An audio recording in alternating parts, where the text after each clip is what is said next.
People have been helping, uh, people were helping with our marches for the ocean, raising donations for competitions for costumes and posters from the kids.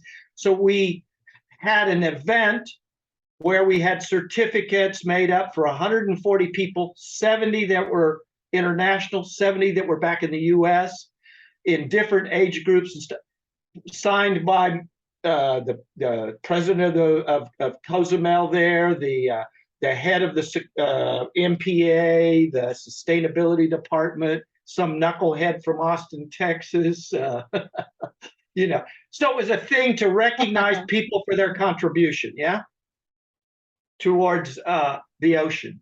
So with that night, we handed out these awards, and this was the invitation that we sent around that night to people. So that's the purpose of this thing. I mean, all this stuff that we're doing is for future generations. So that's the theme: for the children, save the meso, right? Mm-hmm. That's the theme that started 5 years ago. I just went to, I've been helping Sylvia Earle for 20 years.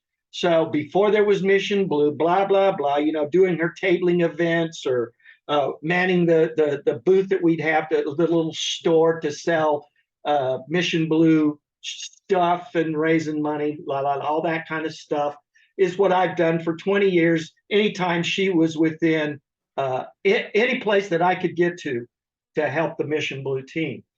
So I've collected, because of bioscience, 30-year diver, going to all the dive shows, and my history of being a founder of South by Southwest, I've just gone to all my friends who've been loyal, helping me with other ocean projects I've done in the last 30 years, and saying, will you help the United Nations, UNESCO, Sylvia, all of these teams? They're going to try to do this thing called SDG 14.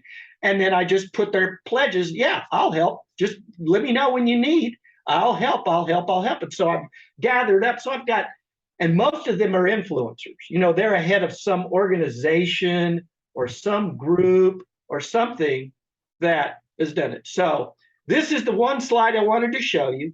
The left side of the screen there, the UN came up with the 17 goals, and UNESCO is the part that's all about the education and the environment, all this stuff. One of those became the Decade of Ocean Science, SDG 14, then the Decade of Ocean Science evolved, then the Ocean Advisory Board. So I was nominated by Sylvia to be one of the 1,500. She could nominate 10, and I was picked by her to be one of the ones that went up to the UN. I had never a clue what this was going to be about. I'm like most people. We all know about the UN to some degree, but I was clueless to how all of the mechanisms and the processes work. So I've been in a crash course now for 5 years at the UN, trying to understand how we wade through the quagmire of stuff the complexity that they turn simple.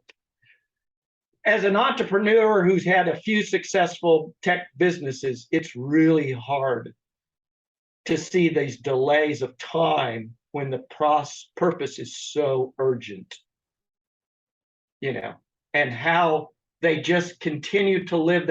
They talk on one side about think out of the box, be dynamic, remove the old paradigms, open, inclusive, transparency, sharing.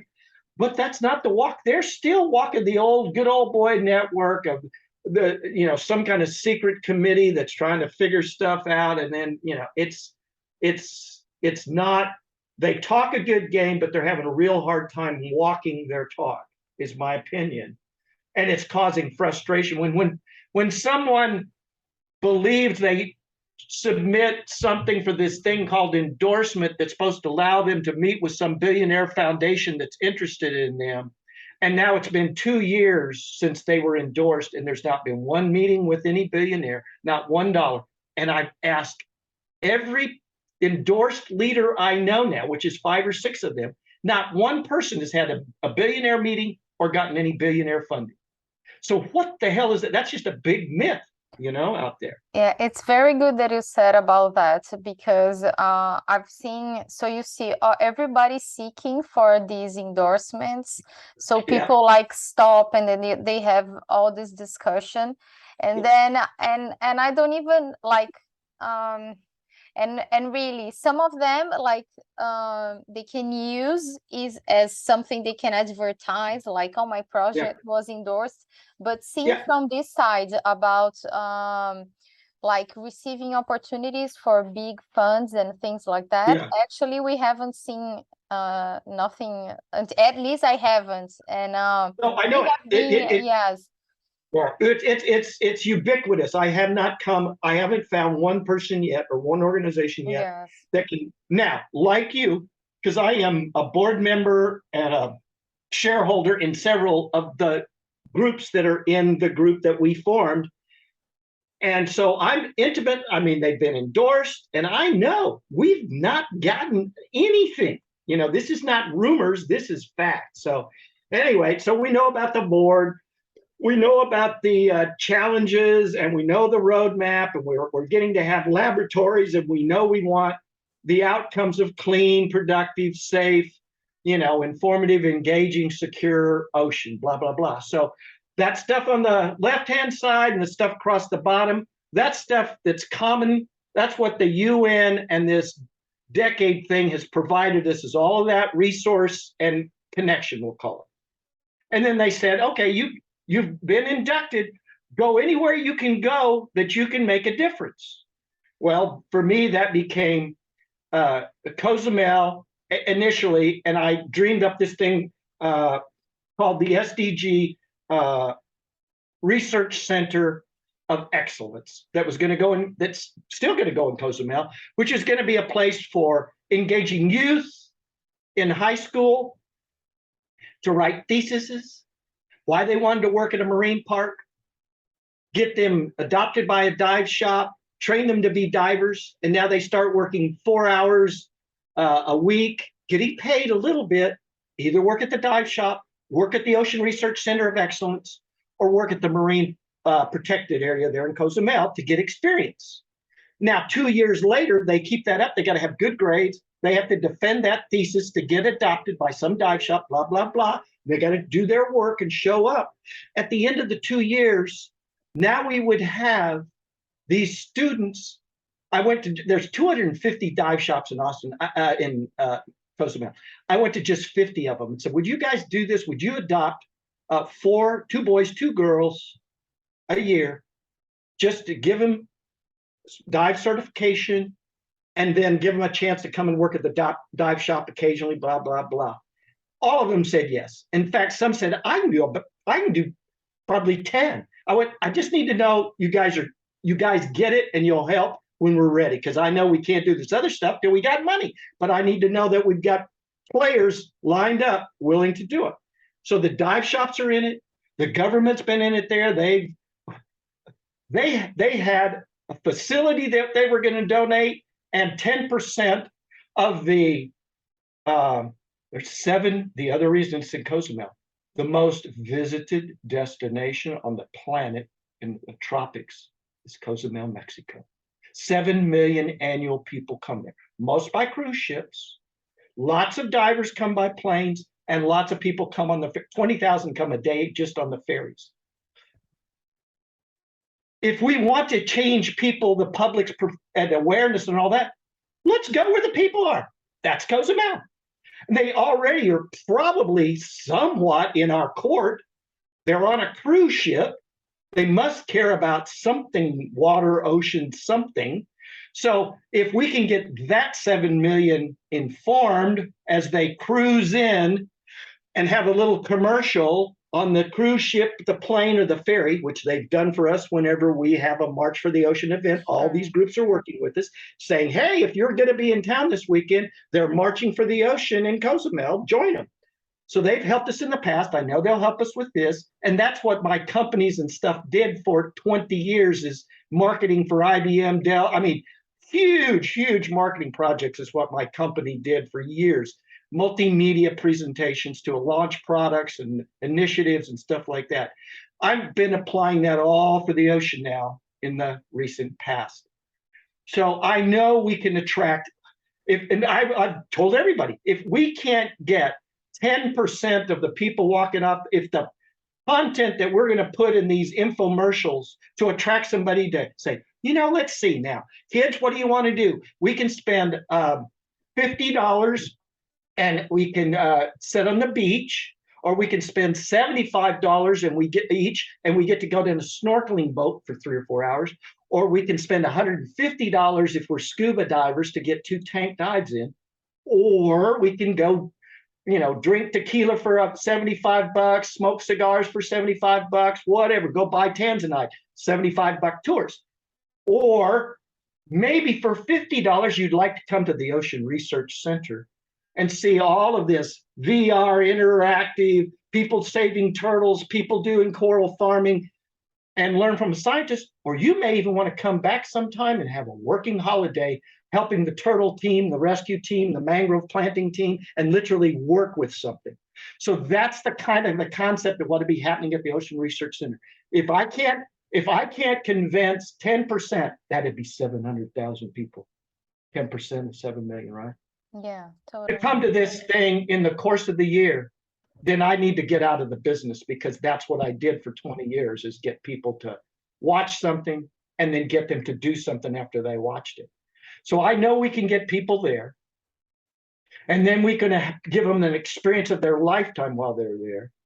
And now they're going to get engaged and involved in high percentage numbers. But now take that one thing, 700,000 people at $50 a piece. Put that in your little spreadsheet and see what happens. How much money we have to work with for the entire meso, because this is for the whole meso. Cozumel itself gets, it used to be $2. They get $10 from the cruise line and the ferry and the planes for every person that steps their foot on Cozumel. It's a sanitation tax. They pledged 10 to 20% of that to the Ocean Research Center. Then Corona came. So we had a facility being pledged. We had all this working capital being pledged. I mean, this is insane money in Mexico terms to work with. And all of it went away. Corona hit. I had the letter from the president of Mexico at the UN showing everybody where they just pledged all of this stuff and money to give to us. And Corona was announced while I was there, January 26, 2020, at the UN. And So, and I they have didn't. been- Did they stop because They had wasn't to. Mexico? No, I know they stopped a bit, but they came back. Wasn't it Cozumel that they like I think the cruises stopped it, but wasn't there that the tourists kind of like kept going for a while? It's started, stopped, started. It's had probably 5 or 10 false starts. It's nowhere. I keep trying to get those numbers. I don't even think it's 10% of the volume of, the 7 million annual. I don't think they're getting 700,000 a year right now. Okay. So there's not enough money right now. That they're just like the rest of us. They had to, literally within 2 weeks of Corona, because I'm an old hospital laboratory, chief of a laboratory, went through a pandemic on a Indian reservation. I knew what was going to happen. I immediately contacted them. We had a matching fund from Northeastern University for $800,000. All of them, I sent them letters. I said, you're going to need this money for much more critical purposes for now. We'll get back to the ocean when this all settles down. Sure. Well, here we are. We're still 3 years in it, So, but the point is, the support is there when when all the planets and stars align and we're traveling again. We're not worried about some guy pushing a nuclear button. All these variables that are out there that are really kind of controlling a lot of stuff that we just can't, all we can do is these kind of meetings. The WHO has still not made a recommendation to go out and do field work, by the way. We're not out of this pandemic. People are going and doing, but that doesn't mean it's wisdom from a clinician's perspective. And we'll find out this winter what it means. Thank God we've got some vaccines. Thank God we've got enough people that have taken a lot to maybe slow it all down, that we won't get into something. And hopefully this thing doesn't mutate into something that none of our vaccines work for. All of that's George, I have a question for you about this type of when you're asking funds for within those taxes that they have, as here, like here in Brazil, there are several places that people have to pay a small amount for being somewhere there is touristic because of all the reserves. But we don't see that. I have never seen anything related towards a research project. All of them are towards, for instance, management of the area. Do you so are there places, there are other models that we can look after, like there are places in the world that you pay strictly, you would pay a tax or something that would go straight for research? There isn't. I can tell you one example for sure. Apo Island in the Philippines is probably the classic of all of them. Okay. It's been there about 30 years. A lady named Victoria was the one that started it. Right after I got inducted into the UN, I took off and went to the Philippines and spent 100 days there going around to all the MPA in the area to talk and interview them and say, what do you need? What are the problems? What do you need? It's all the same thing. They didn't have enough staff. The staff they got when they got them weren't trained. And they, of course, didn't have the boats, the scuba tanks, the air, the gasoline for boats and all that. None of the stuff. So it was people with talents and the resources to do the task of a marine park. I went, oh. So that's what caused me to come up with the idea that I first presented to Sylvia about the Ocean Research Center. We'll train up high school students so that because whenever they get, by the time they've worked every weekend for 2 years at one of these 3 things, randomly, mix and matching and doing that, at the end of 2 years, the marine park, the dive shop, and the Ocean Research Center will go, I'm going to hire that one and that one and that, because they're now trained, skilled, and proven. They've shown up for 2 years. You know them, right? They're reliable resources to put on your team.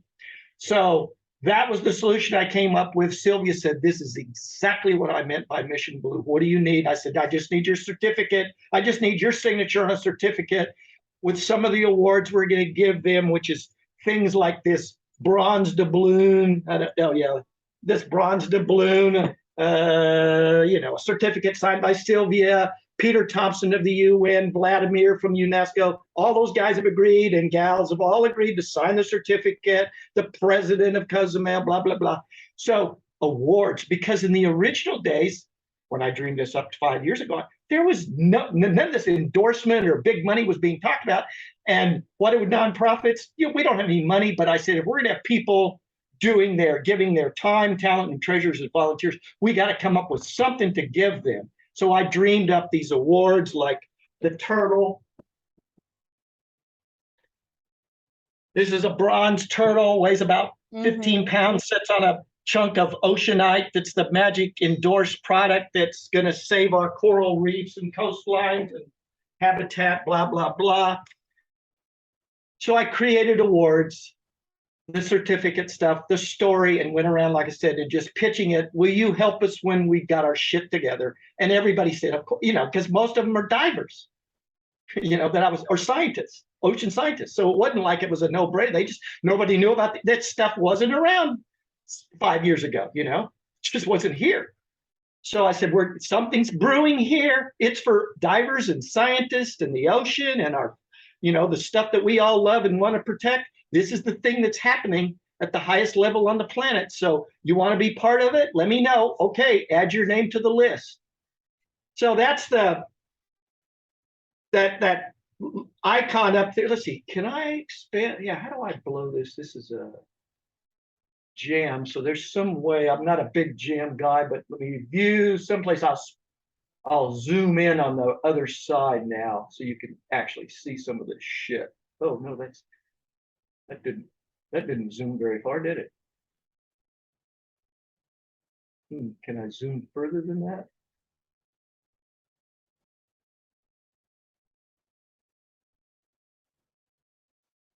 No.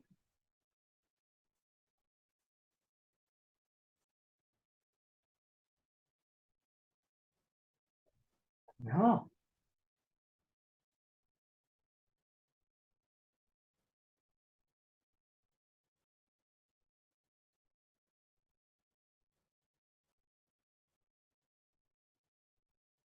We'll go one more now. Yeah. Oh, well, that logo's kind of so. I don't know if you can kind of see that hexagonal logo. So that just says scientists, divers, culture, youth, blah blah blah, and that's what we're about. We're really, really youth focused. We have multiple youth centric projects in our group. Do you We're think very do you think, George, those projects, for instance, the model that you're building, it could be Yeah. applied to different areas? Because it has been, for instance, a discussion that we are here. So this event that we are is all about ocean culture, but the main thing is not just talking about ocean culture, is to merge people from all the different sectors in the scale of Brazil, all the stakeholders. So we have like from the most famous surfer, like Maya Gabeira, the one that surfs the giant waves, from the divers, from people, the canoes and scientists. Right. And what we are thinking, we always try to talk and see the ideas. Like I was moderating a session now when if it can be replicated in other places, you know, like bringing those projects that they can be mimicked, because we don't need to invent the wheel. We can use those things as best practices and not copy, but do like or similar or the same or partner and so on. Great minds think alike, Anna. You're right on target. That's the original concept. Again, remember, this really started for me at Mission Blue in 2009. The original concept is, and still remains, Mission Blue hope spots that Sylvia named in 2009 are the ones that we were told these 100 spots are the most important on the planet. So the concept was a pilot done in Cozumel where the numbers are huge, and then we clone it. So, for example, in the North Atlantic, I believe, because I've got, if you have a community where there's 2 million tourists coming a year and we drop in, once we've got, there's so much VR content, and I'll call it teams doing coral, turtles, mangroves, and all this stuff. So once we have the pilot kinks worked out in Cozumel, that was the exact concept. So we know in the North Atlantic, there's at least 20 places in the 75 countries of the North Atlantic ecosystem gyre that we could put a micro.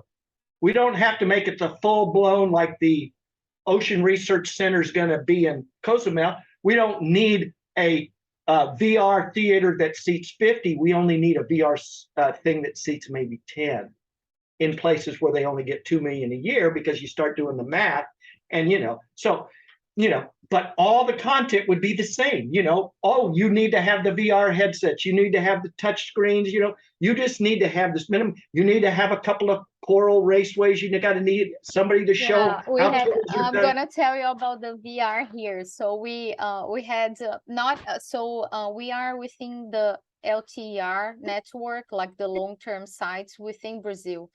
And we are, as I said yesterday, like a very, like we are friends. So we became scientists in the same generation. So we know each other. And luckily, a lot of people are on the love side. So they want to protect the ocean. And even that they are, okay, everyone has their own goals, they're researchers, and one of the sites, our friends, Cadu, he's a reef ecologist. And so he bought the VR And so Yeah. we have a lot of very good images. We have some Yes. filmmakers that work, Yeah. and it's like everywhere we take the VR, everyone loves it. People just don't want it, and Exactly. it's very cheap. And then we're saying, okay, we need to Yes. buy a Yes. bunch of those Yes. because it's okay. Like, okay, we have a lot of other things. It's fun to talk Yeah. to people, but they are affordable now. Like, we can Yeah. use that. Yeah. Children see that all the Yeah. time. They are in the metaverse. So we're just like now at the like in an open space in Santos. Santos is a very big city. I don't know if you know Yeah. here. It's Yeah. on the coast, on the port. Uh-huh. Probably the biggest harbor in Latin America. And so we were there, and everybody just wanted to see the VR. They didn't want to talk to the scientists, and everybody was and I said, we need to do those things. So then it's fun because we can replicate. But one Yes. best practice that we are so I think it's one thing that we're trying um bring within the community is trying to these messages, so it spreads Yeah. out. So when we Right. have, okay, so one site did one thing that was very nice and work it out, and we know we have a kind of similar realities along the coast. They change, but they're almost the same. And then we're trying to replicate and see how it is. And it's good, we see it works because it's just fascinating. Everybody, and Yeah. it's cheap. It's something that people Yes. buy like a Oh, video yes. game. It's not Yeah. everybody has one in their houses. Right. Well, so that's again, 5 years ago, people that I've been working with for 10 or 15 years in the scuba world, we moved over into the Ocean Earth X SDG world, and they brought along the tool that we've used for many years called Diving with Sylvia, which is a VR game which you can get and have and you can do there. But and we would take it to trade shows and we'd set up 3 or 4 stations and people just lined up all day long. And that's my point. It's the same thing. That kids were dragging their parents. As soon as they saw a VR headset, they were running with their parents, dragging them over there to get in line to have their turn. They didn't know what it was. They just saw the VR headset. So now they drag the parent over. We get the headset on the parent too while the kid's there. Or we get to talk to them about, oh, here's what mission. Originally it was, oh, this is Mission Blue, and this is how you can help. And yeah, we use this so people who never dove get an experience, blah, blah, blah. So all of that VR stuff is getting better and better and cheaper and affordable and la la la. And that's where the energy is. Anybody that's under 35 years old and VR, they've lived in VR probably their life. It's where they are. It's where they go to get stuff. So that's why we need the content to be in virtual world, because we're not going to change a whole lot of guys that are 65 years old in 3-piece suits running companies and countries and stuff. They just are so fixed in their ways, or they're exploiters and all of that.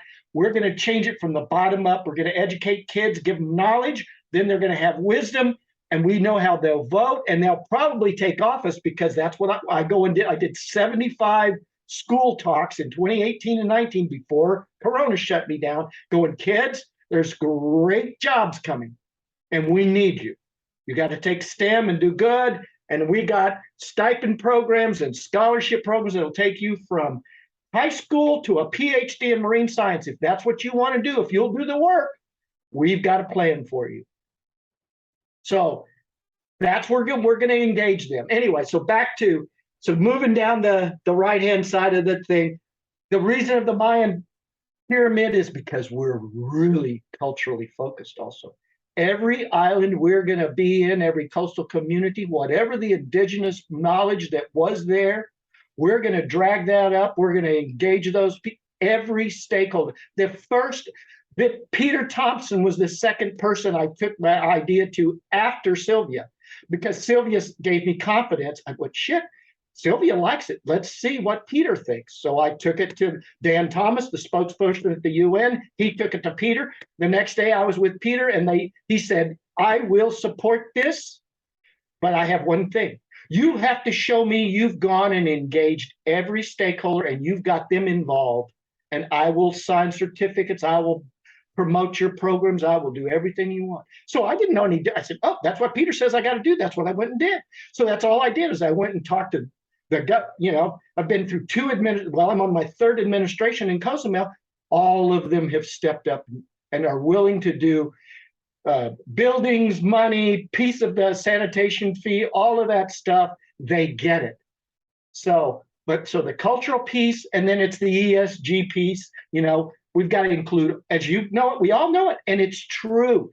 If you go out, I went and talked to both business chambers, the big high-end 50 international business chamber there. I went and talked to the small chamber. 10 of us marched the streets for about a week of Cozumel, going to every taco restaurant, bar, whatever it was, tienda, and saying, hey, we need you all to support the ocean and do something when it's March Day, put this up so people know to come and march with us. Have you got any presents or gifts or something we can give to the kids who are going to make their posters and costumes, blah, blah, blah, and blitz the town.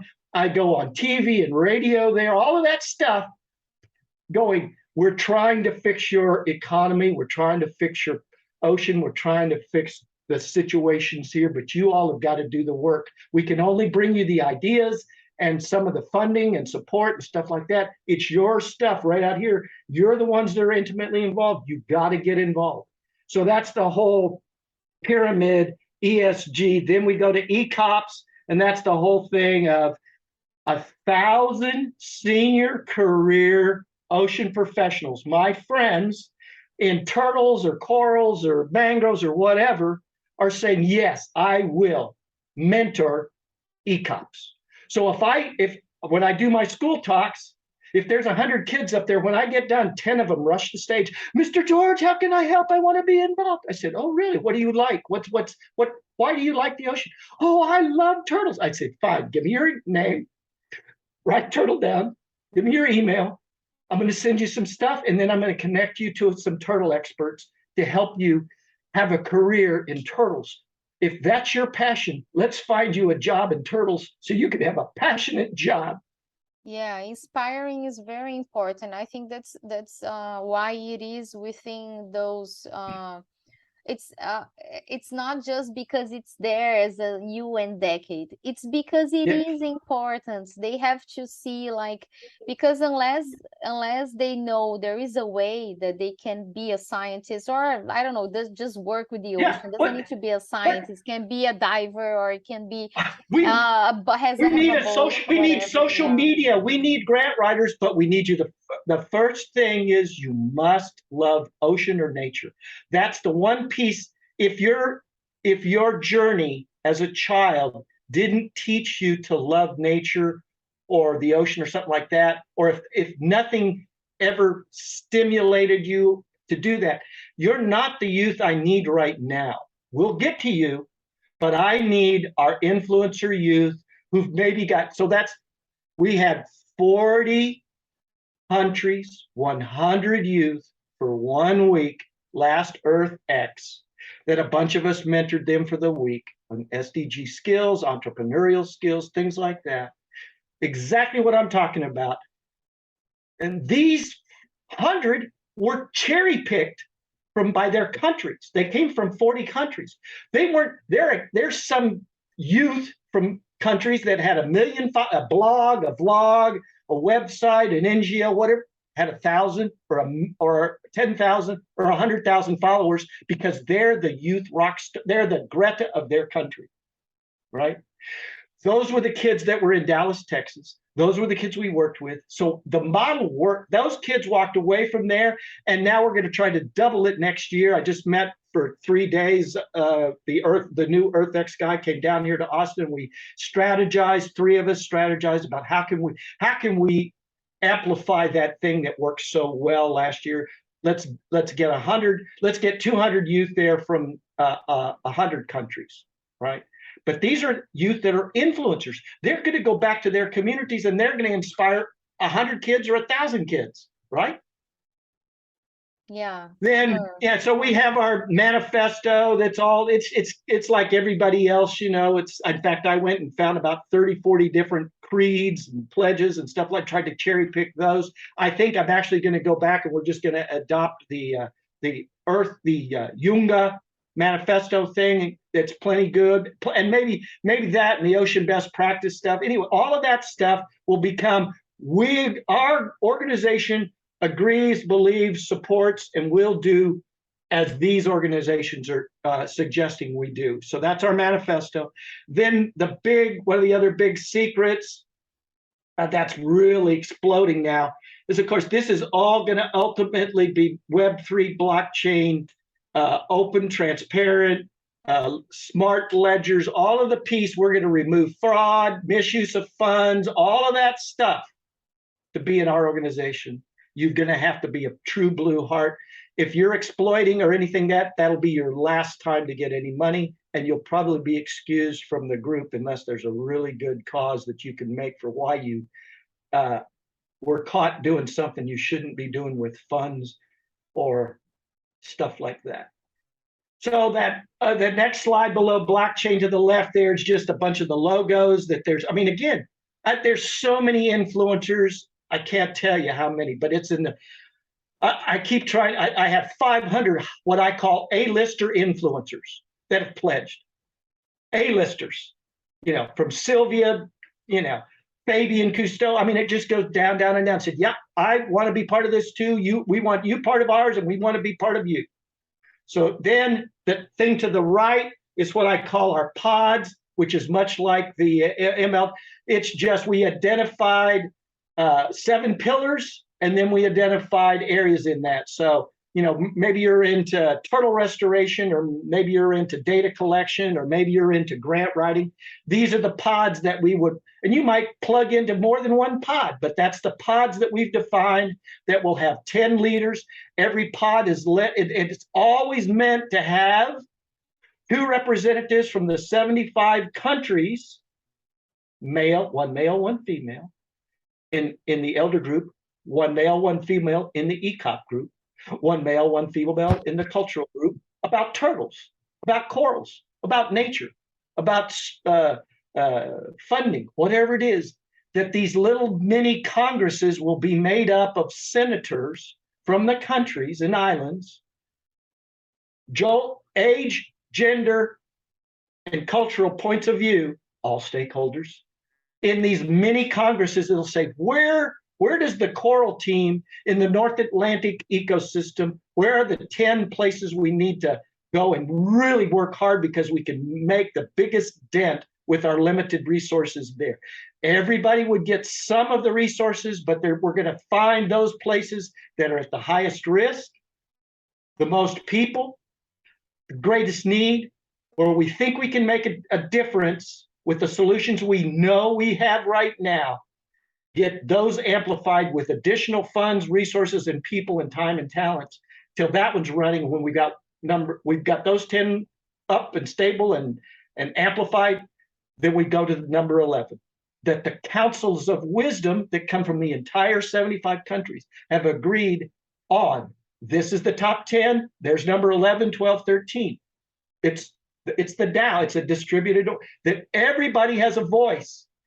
If you don't include everybody, if you don't invite them to the stakeholder table, the reality is, at best, they might be neutral to whatever you're trying to do.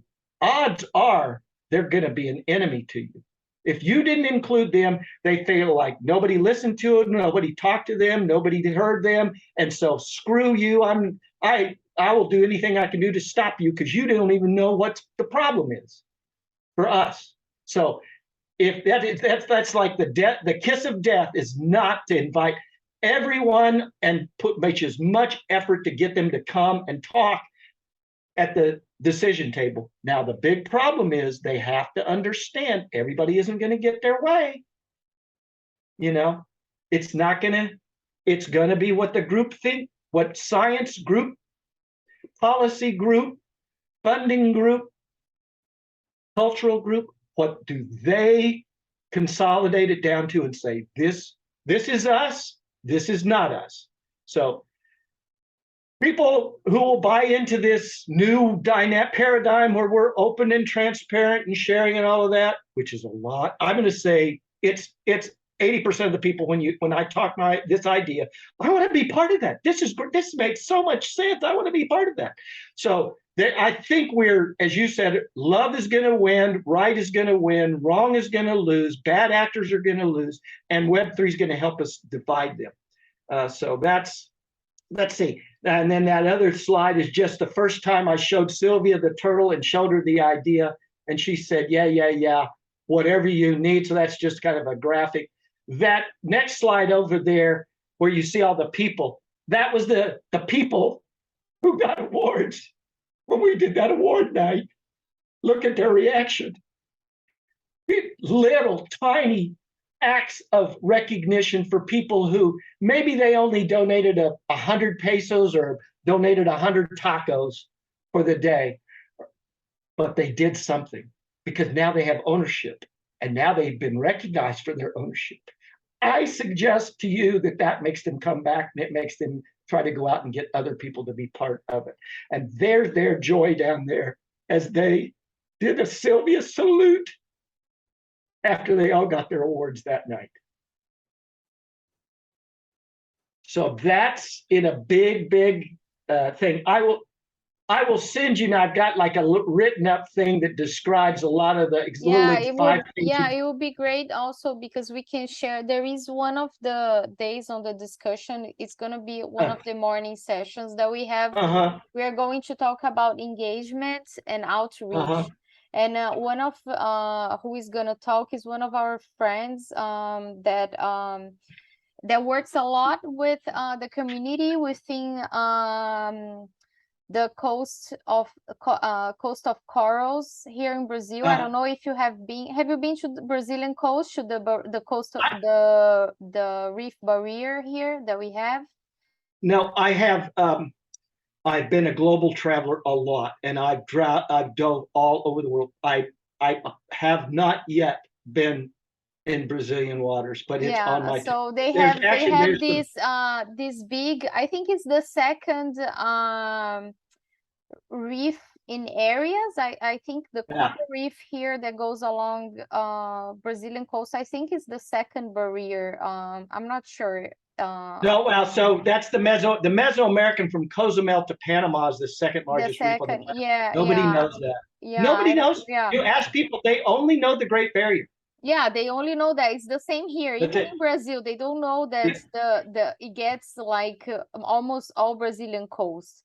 And so they have a very beautiful work also talking to the community and trying to convince and actually not just trying, like sharing the knowledge. And so she's gonna share some of these talking about those best practices, like things that would could be replicated and join efforts. And it's good that we have the material and links from your what you just told me, because we can share people, and then the ones that are interested and want to maybe implement in their countries, they can just talk and then tell George, we want to do that here, and let's talk, and then the word goes spreading around.